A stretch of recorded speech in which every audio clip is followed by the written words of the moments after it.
A man of faith continues to live happily. Elino Andres is a cancer survivor who is living his life to the fullest. Despite his condition, this 61-year-old runs a rolling store, a convenience store, and provides service for the artificial insemination of pigs. On the side, he sells memorial plants and operates a remittance service for his neighbors' bank loan repayments through Globe Telecom's GCash. Dahil nga ako'y hindi na matatanggap sa abroad dahil sa sakit, tumuha ko ng motor na hulugan at naglako po naman ng isda. At naging suki ko nga po yung mga tao sa poultry na inaalo ko ng isda. At nagkaroon po ako ng idea dahil may mga kababaihan, mga nanay na may mga basket na dala, bumibili ng itlog. So, mga ilang tray lang po yun, mga 10 tray. Kumikita din daw sila doon. So, nagkaroon po ako ng idea na instead of isda, itlog. Dahil po yung isda, pag hindi nabili, nasisira po. Mang Lino came across Nestlé's Business on Wheels. He tried this venture for 2 months but got discouraged by its limitations on location and items that he was allowed to sell. Mang Lino learned the business system and then decided to make it on his own. It was timely that he came to know of Bangko Kabayan.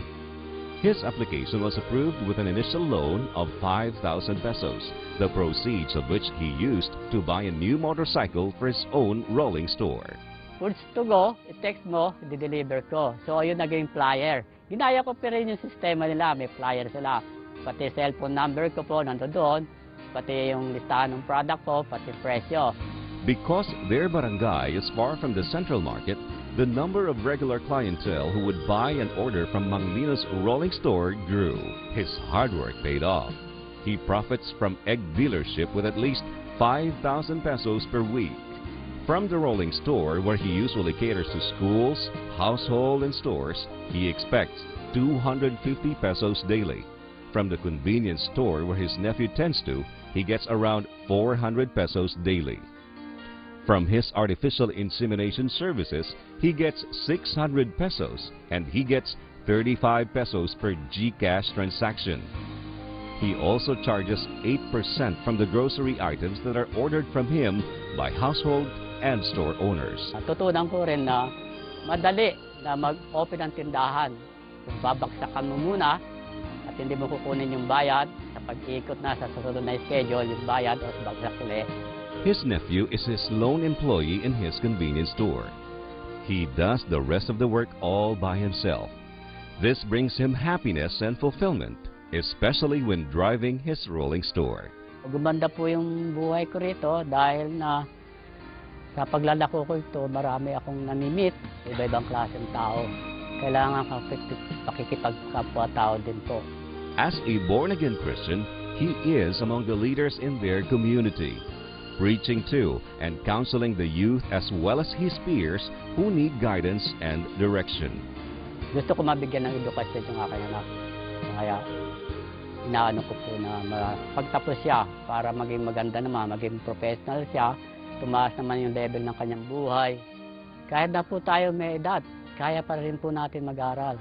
Gusto ko mag-aral ng theology o kung ano man at tuloy sa itong negosyo dahil wala kayo sa suporta sa pag-aaral mo. Gusto ko mag-ano ng multi-cab and then may proposal na magkakaroon ng market dito sa aming barangay. Gusto ko maka-acquire ng isang pwesto. At the same time, delivery pa rin po. Hardship and illness did not stop Mang Lino from accomplishing his goals and living his dream. He is relentless in inspiring others by his story. Kung sila man ay nahihirapan na, ay meron pong verse doon sa banal na aklat na sumingi kayo at kayo bibigyan, kumatok kayo, kayo bubuksan. At totoo pong nangyari sa aking buhay ang mga katagang ngayon. Mang Lino is truly a blessed man who continues to run the streets of Nasugbo until the sun sets down on him. He is an inspiration who will always be remembered.